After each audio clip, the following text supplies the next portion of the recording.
Ele ressuscitou. Ele está vivo. Irmãos, queria começar contando uma história para você. História de um homem, de um artista chamado Paul Gustave Doré. Vou pedir para o Fernando passar o próximo slide. Esse era um artista francês. Certo dia ele estava viajando pela Europa e enfrentou uma situação muito difícil. Chegou a passagem da fronteira de um país para o outro, pediram o passaporte dele e ele estava sem. Ele não tinha o passaporte, não tinha papéis e o oficial não ia permitir que ele entrasse em outro país sem saber quem ele era, sem saber de onde ele vinha e qual era o seu nome. E ele disse: eu sou Paul Gustave Doré, era um artista famoso da época. Aí o oficial falou: não é você. Prove que é você. Falou: estou sem meu passaporte, não tenho como provar que sou eu. E aí o oficial teve a brilhante ideia de dizer: tá bom, aqui está um papel e uma caneta. Você vai desenhar aquela montanha e aqueles camponeses que estão ali. E em poucos minutos ele desenhou a paisagem de forma perfeita e o oficial sabia: é ele. Ele, não dá para ver muito bem, né, aqui por conta do data show, mas ele fez muitas imagens em xilografia. E ele fez uma da crucificação de Jesus. A identidade de Paul foi afirmada através da sua obra. O oficial só sabia que era ele por conta do que ele tinha acabado de fazer, do desenho que ele tinha feito. E muitas vezes o mundo fala que a gente tem que achar a nossa identidade naquilo que a gente faz, no nosso trabalho, nas nossas realizações. Irmãos, como cristãos, a nossa identidade não está naquilo que nós fazemos, mas a quem pertencemos. A gente vive numa era onde a nossa identidade é pervertida o tempo todo. A mídia, a TV, os jornais, as redes sociais, o tempo todo estão bombardeando a nossa identidade.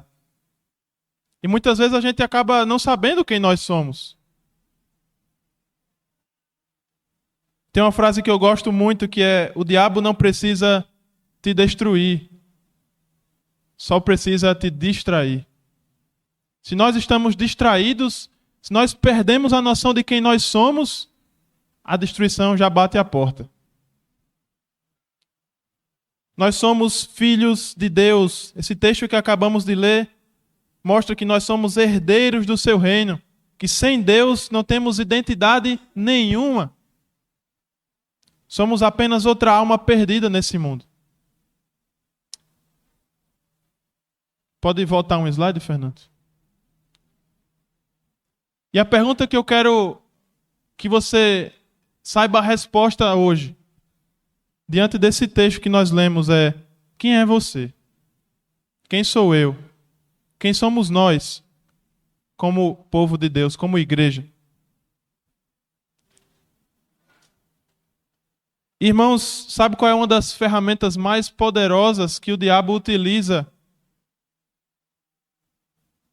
para manchar a nossa identidade, para a gente perder a nossa identidade? A opinião dos outros. Certamente você cresceu cheio de opiniões dos outros. Seus pais, seus amigos, seus parentes, colegas de trabalho, colegas de escola, todo mundo dizendo quem você era. E a gente acaba se tornando uma mistura de todas essas opiniões. E a gente acaba se perdendo. Quem realmente eu sou? Um diz que eu sou isso, o outro diz que eu sou aquilo. Quem eu sou? As nossas opiniões moldam a gente, formam a gente. E muitas opiniões são verdades e muitas opiniões são mentiras. Obrigado.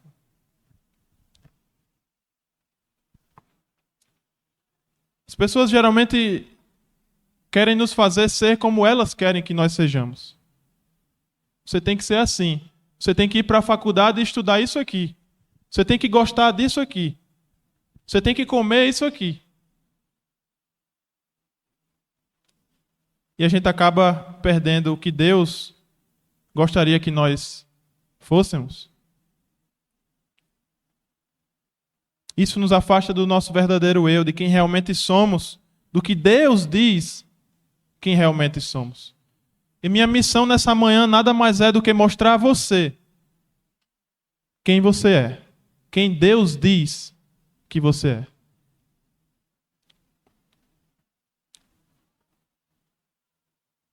A gente ouve o tempo todo, por que você não se veste assim? Por que você não compra isso? Por que você não muda a sua aparência para ficar assim?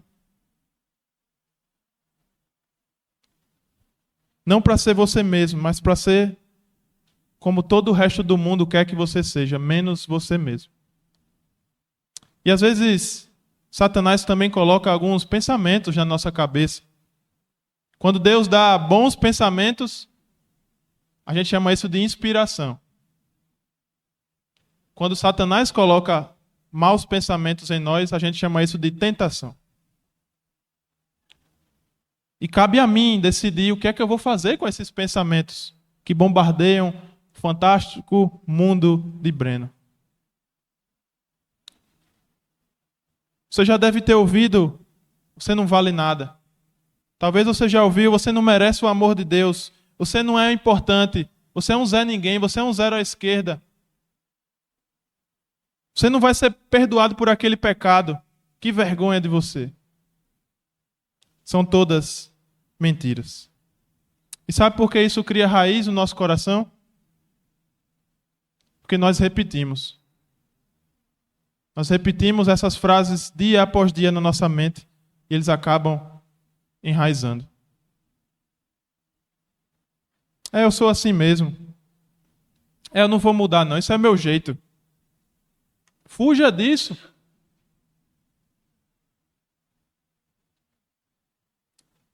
Se nós pensarmos dessa maneira, nós vamos perder de vista quem nós realmente somos.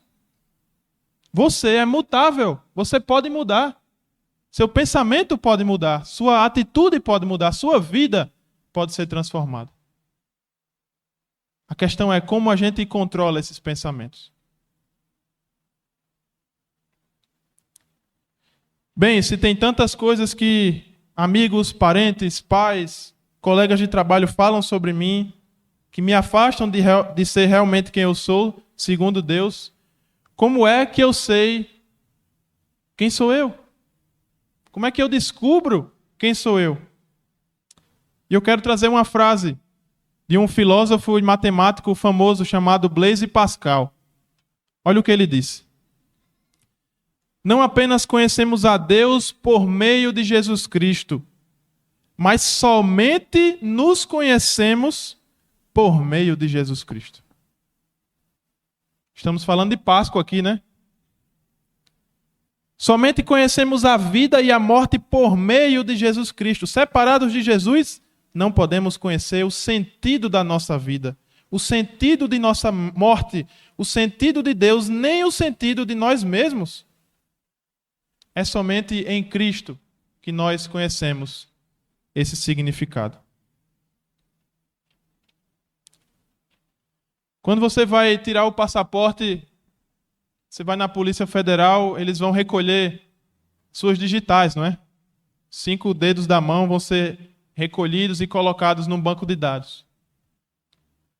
E hoje, diante desse texto, eu quero que você escute o que Deus tem para dizer a você nessa manhã sobre quem você é, sobre qual o propósito da sua vida. E nós vamos ver 5 impressões digitais da sua identidade, segundo 1 Pedro 2,9.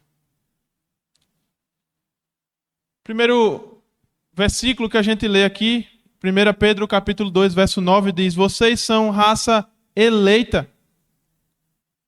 Vocês são raça eleita. Vocês são geração eleita. E a primeira lição que a gente aprende aqui, primeira impressão digital da sua identidade: você é escolhido por Deus. O que o texto está dizendo é que Deus nos elegeu. Deus nos escolheu. Uma das maiores feridas que a gente carrega como seres humanos é a rejeição. Em algum momento, de alguma maneira, você já foi rejeitado por alguém. Sabe, na hora de montar o time de futebol e você fica por último? Sabe, o neto ou o sobrinho ou o filho preferido e você não é? De alguma maneira você já foi rejeitado. Todos nós já fomos rejeitados de alguma maneira. Alguns mais, outros menos. Isso nos faz buscar a aprovação das pessoas, a aceitação das pessoas. Ser rejeitado me faz buscar cada vez mais ser aprovado e aceito pelos outros. Então a gente acha que fazendo isso, nós vamos curar essa ferida da rejeição. Mas o problema é que na maioria das vezes, gente, a gente encontra a solução no lugar errado. A gente busca a aceitação até na roupa que a gente veste.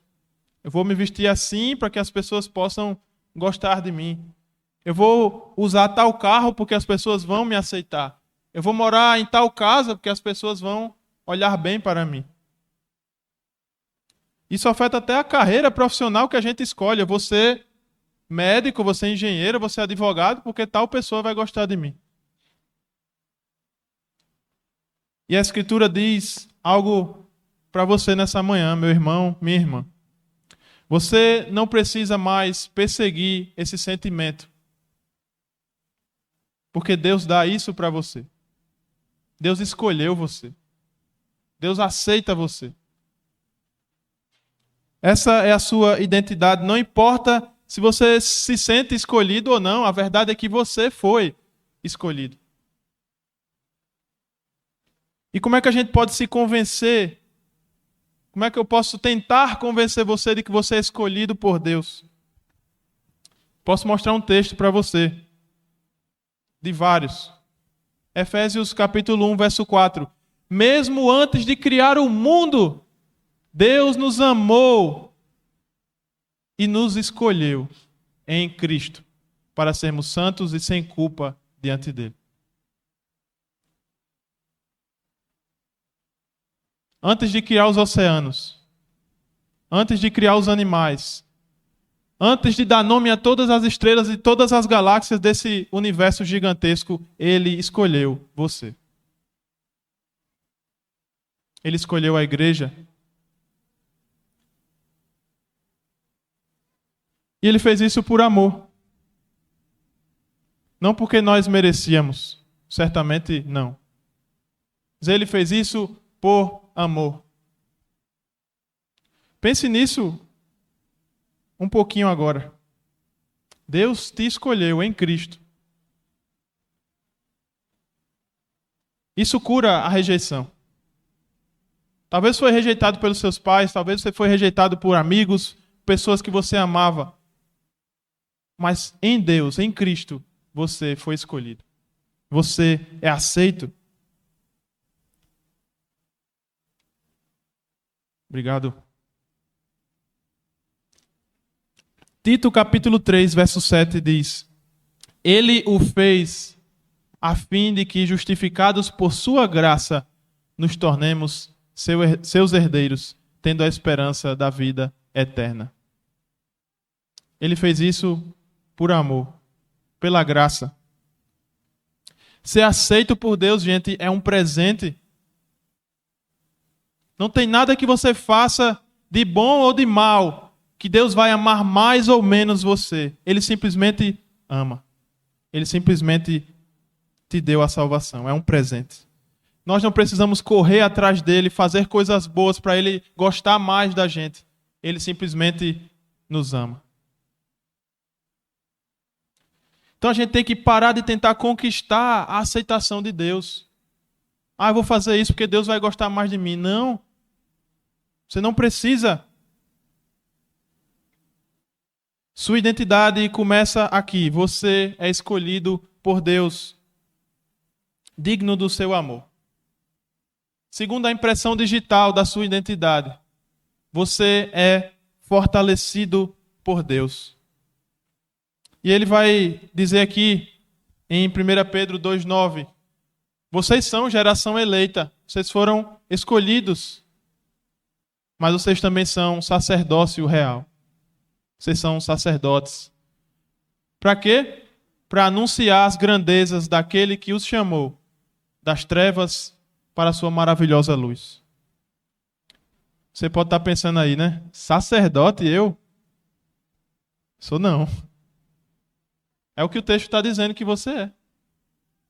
Que eu sou. Nós somos sacerdotes. E o que é um sacerdote? Na Bíblia, um sacerdote é aquele que faz a relação, o relacionamento entre o homem e Deus e o homem. E é justamente isso que você é. Você é a ponte que Deus utiliza para fazer esse relacionamento entre o homem e Deus e entre Deus e o homem funcionar. Você é chamado para ser um sacerdote. E se alguém me perguntasse: ô Breno, quantos sacerdotes tem na sua igreja?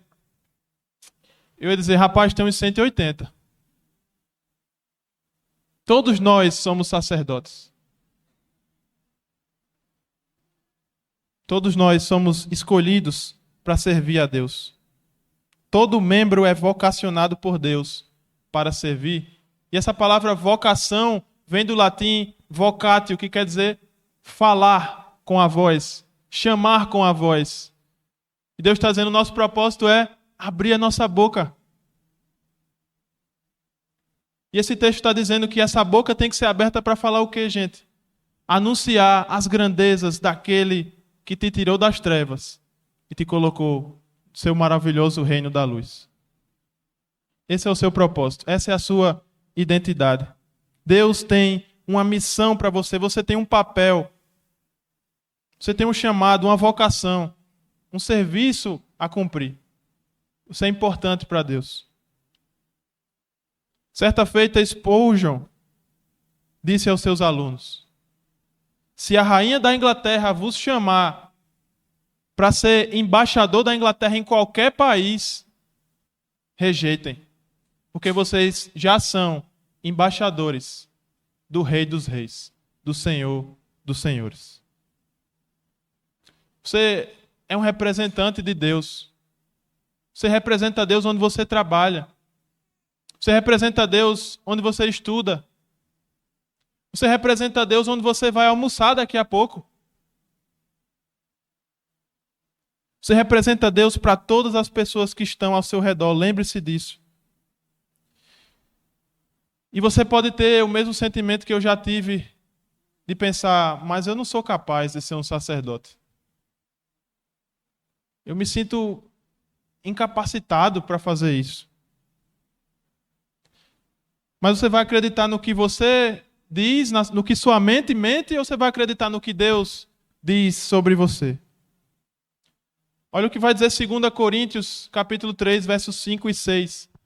Não que por nós mesmos sejamos capazes de pensar alguma coisa como se partisse de nós. Pelo contrário, a nossa suficiência vem de Deus. Se você é alguma coisa, se você faz alguma coisa, você é e você faz por causa de Cristo. Você é suficiente para fazer o propósito que Ele lhe deu. E vem mais. Ele nos habilitou para sermos ministros de uma nova aliança. Lembra que eu falei do sacerdote fazer a conexão do homem com Deus e de Deus com o homem? Nós somos ministros dessa nova aliança, daquele Jesus pregado na cruz que nós celebramos na Páscoa e todo o primeiro dia da semana e em toda a nossa vida. Nós somos ministros desse evangelho. Não é só Augusto que é ministro nessa igreja. Todos nós somos ministros. Todos nós somos sacerdotes. Todos nós somos representantes do Deus vivo nessa terra. Essa é a sua identidade. Você tem algo a oferecer a essa igreja. Você tem algo a oferecer no seu trabalho. Você tem algo a oferecer a essa cidade. É isso que Deus está dizendo sobre você. Deus tem uma missão, Deus tem um propósito, Deus tem um plano para a sua vida e Ele quer que você cumpra.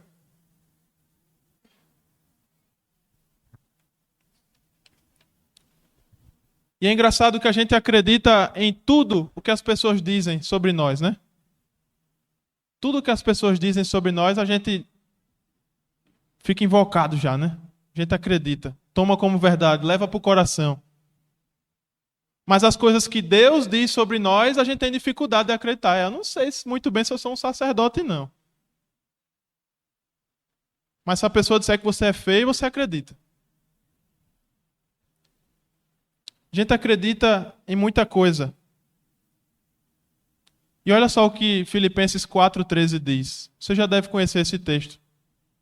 Quase tudo posso naquele que me fortalece. Não é? Seja lá o que você esteja enfrentando. Seja lá o que você vai enfrentar ainda nessa vida. O que o Senhor está dizendo é: você pode enfrentar. Porque sou eu que te fortaleço. Não é com suas próprias forças. É com a minha. Se você tiver que perdoar alguém, pedir perdão para alguém, isso eu não consigo fazer. Isso aí é demais. Então você está chamando Deus de mentiroso. Porque Ele está dizendo que você pode fazer todas as coisas, se Ele for a sua força.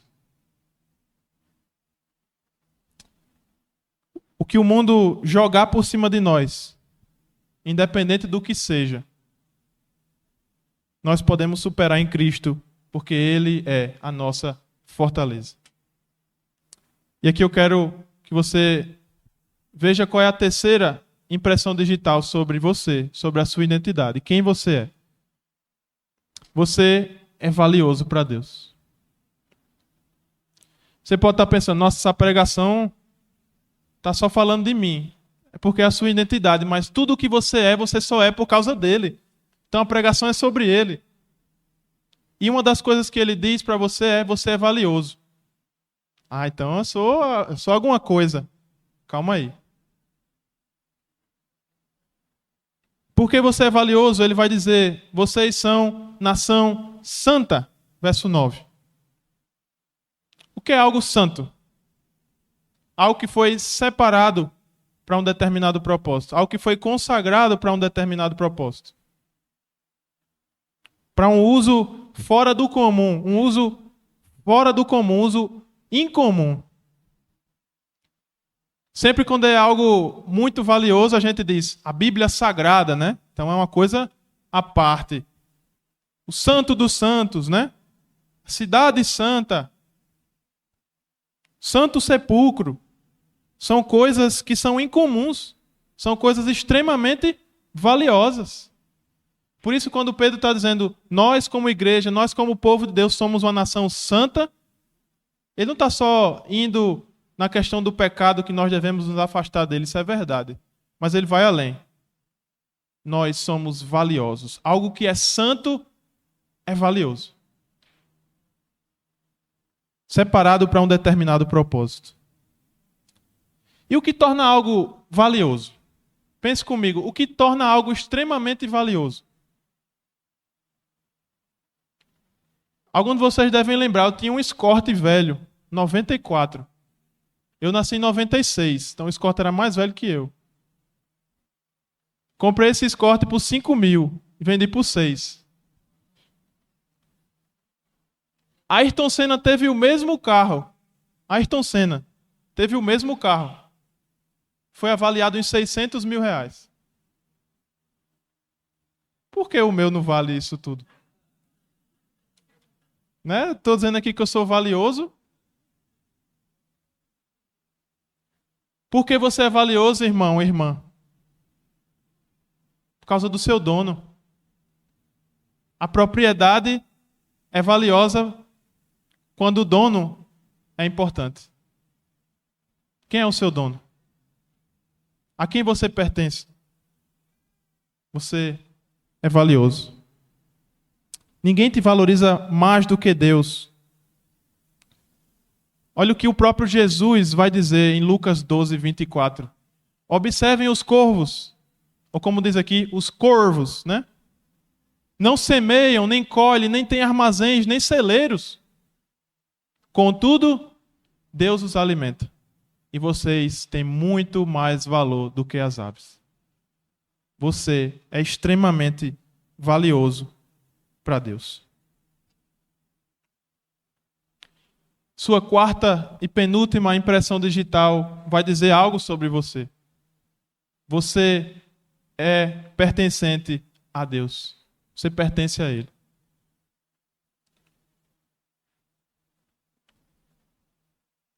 O texto vai continuar dizendo: nós somos povo exclusivo de Deus. Antes vocês nem sequer eram povo, mas agora são povo de quem? De Deus. Falando em Páscoa, Ele deu a vida por você. Ele não faria isso se você não tivesse valor. Ele não morreria por você se você não tivesse valor. Se você não pertencesse a Ele. 1 Coríntios 6, 19 e 20 vai nos dizer: vocês não pertencem a vocês mesmos, mas a Deus, pois Ele os comprou.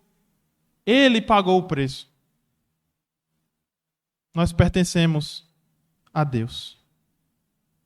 Não é só o dono que determina o preço de alguma coisa, mas também quem está disposto a pagar por aquilo. Se eu perguntasse a você quanto é que vale sua casa, o que é que você diria? Ah, vale 1 milhão. Né? Todo mundo joga a casa lá para cima, né? Mas sabe quanto é que vale a sua casa? O preço que alguém está disposto a pagar pela sua casa. Não é? Tinha alguém disposto a pagar 600 mil pelo Escort de Ayrton Senna. Então, vale o preço que alguém está disposto a pagar. Quanto é que você vale? Talvez durante a sua vida as pessoas fizeram você perder a noção do seu valor. Comparando você, depreciando você. Mas eu quero dizer a você nessa manhã o seu verdadeiro valor. Olhe para a cruz. Esse é o meu, esse é o seu valor. Isso é o quanto você vale. As pessoas passam por sequestros terríveis. A gente vê notícias o tempo todo, pessoas sendo sequestradas. E as famílias tendo que pagar um resgate para ter aquele familiar de volta com vida. Valores altíssimos já foram pagos na história, mas nenhum resgate foi tão valioso quanto o de Jesus na cruz por você. Naquela cruz, para resgatar você das trevas do pecado para a sua maravilhosa luz, Ele entregou a si mesmo. E algumas pessoas costumam dizer que o Deus do Velho Testamento é diferente do Deus do Novo Testamento. Que o Deus do Novo Testamento realmente me ama, mas o Deus do Velho, Ele é implacável. Ele mata as pessoas, ele é raivoso. Eu vou lhe mostrar uma foto do Deus do Velho Testamento. Jeremias, capítulo 31, verso 3. Estamos no Velho Testamento.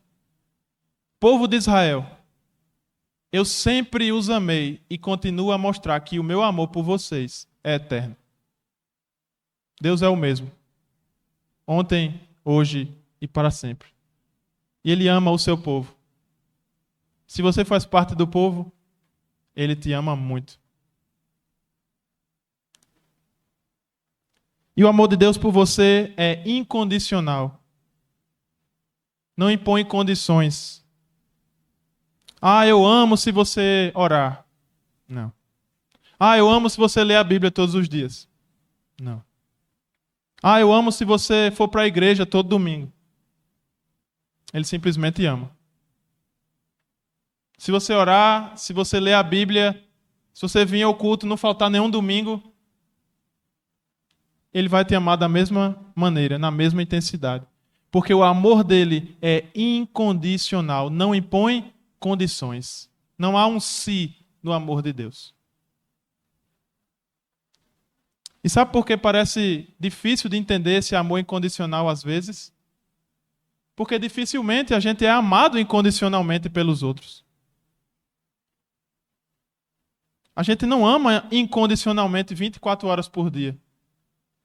Então é difícil provar desse amor incondicional de Deus. Quando a gente fala assim, ô meu amor, eu te amo porque já colocou uma condição. Já não é amor incondicional. Ah, eu te amo porque você é bonita. E se ela perder a beleza? Vai deixar de amar? Então é um amor condicional. Ah, eu amo porque você me faz tão bem. E se um dia ela não fizer mais? Ah, eu te amo porque você é minha auxiliadora, você me ajuda. E se um dia ela não puder mais ajudar? Então o tempo todo a gente está lidando com o amor condicional do ser humano. Enquanto o amor de Deus não impõe restrições. É um amor incondicional. Sabe por que o amor de Deus é incondicional? Porque ele não é baseado em você, no que você faz. É baseado nele mesmo, na própria natureza de Deus. Deus não contém amor, Deus é o próprio amor. Faz parte da natureza, do caráter dele nos amar. Pai, Filho e Espírito Santo.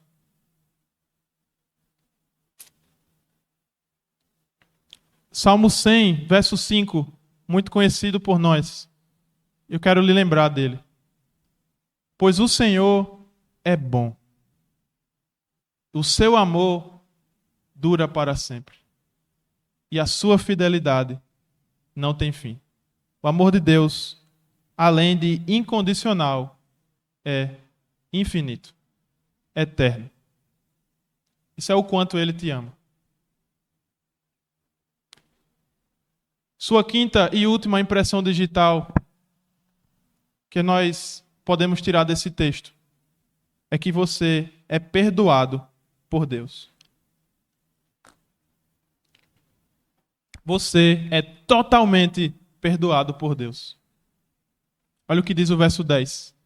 Vocês não haviam recebido misericórdia, mas agora a receberam. Isso significa que Deus sabe a pior coisa que você já fez na vida.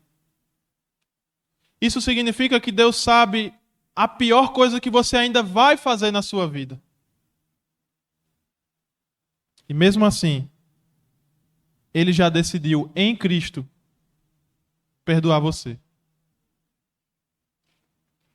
A grande questão é, você vai aceitar isso ou você vai sair daqui hoje como se nada tivesse acontecido?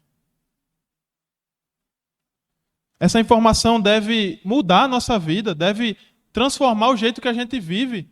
E parar de ficar sentindo culpa e aceitar que Deus já nos perdoou. A gente não é parcialmente perdoado, nada fica guardado, tudo é apagado. Nós somos totalmente perdoados por Deus. O sacrifício de Jesus foi suficiente. Seus pecados foram pagos naquela sexta-feira em que o dia se fez noite, que o sol se escondeu e as trevas tomaram conta da terra. Quando a gente começa a entender isso, a gente começa a entender qual é a nossa verdadeira identidade. Você já teve a sensação de que Deus estava punindo você?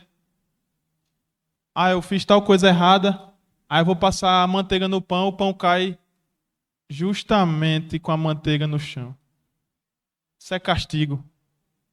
Já, né, Natanael? Também. Eu também. O nome disso é culpa. Deus não age assim. Deus não castiga Deus disciplina em amor. Deus corrige para que a gente seja melhor do que a gente foi ontem. Para que a gente se pareça mais com Ele. Isso não é punição. Isso é disciplina em amor. E eu vou mostrar mais um versículo para você ter segurança de que você já foi perdoado. Romanos 8:1. Agora já não há condenação para os que estão em Cristo Jesus. Não tem mais condenação. Para mim é como a sensação de fazer uma viagem longa de carro, passar por vários radares na estrada, chegar em casa, olhar o aplicativo do Detran, nenhuma multa para o motorista. Ô glória! Estou limpo. É isso que Deus faz conosco. Mais do que isso. Ele nos perdoa, nos limpa, nos dá uma nova roupa, uma nova casa, uma nova família, um novo futuro, uma nova esperança. Ele perdoa. Talvez você chegou aqui hoje pensando, eu acho que Deus não me perdoa daquilo que eu fiz. Sim, Ele perdoa. A grande questão é, você se perdoa? Ele já te perdoou na cruz.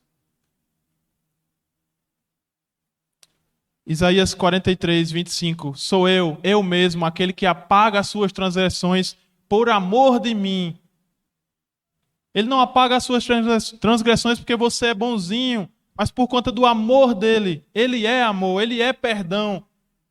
É a essência dele, a natureza dele, o caráter dele. Você não precisa fazer nada a não ser aceitar e viver o perdão de Deus na sua vida.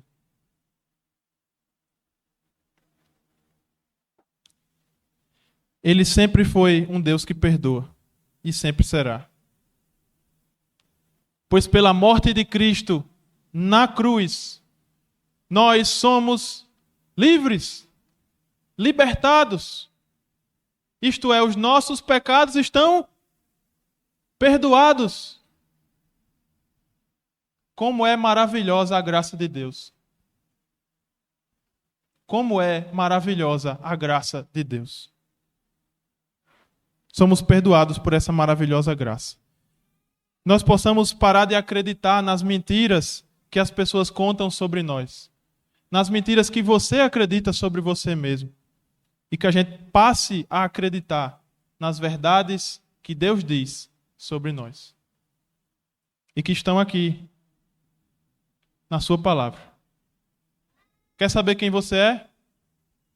Aqui está um espelho. Aqui está a sua identidade. E eu quero concluir respondendo a pergunta do nosso sermão. Quem sou eu? Quem é você? Anote isso, bota isso na porta da sua geladeira. Tenho certeza que você vai lá todo dia. Coloque isso na porta da sua geladeira. Anote e cole lá com um ímã. Isso aí tem que estar na sua mente, no seu coração. Eu sou escolhido por Deus. Eu sou fortalecido por Deus. Eu sou valioso para Deus. Eu sou amado por Deus. E eu sou perdoado por Deus. Você está vendo 5 eu sous. Mas no final de todos eles, tem a razão do porquê você é. Por causa dele. Que Deus te abençoe e te guarde. Oremos.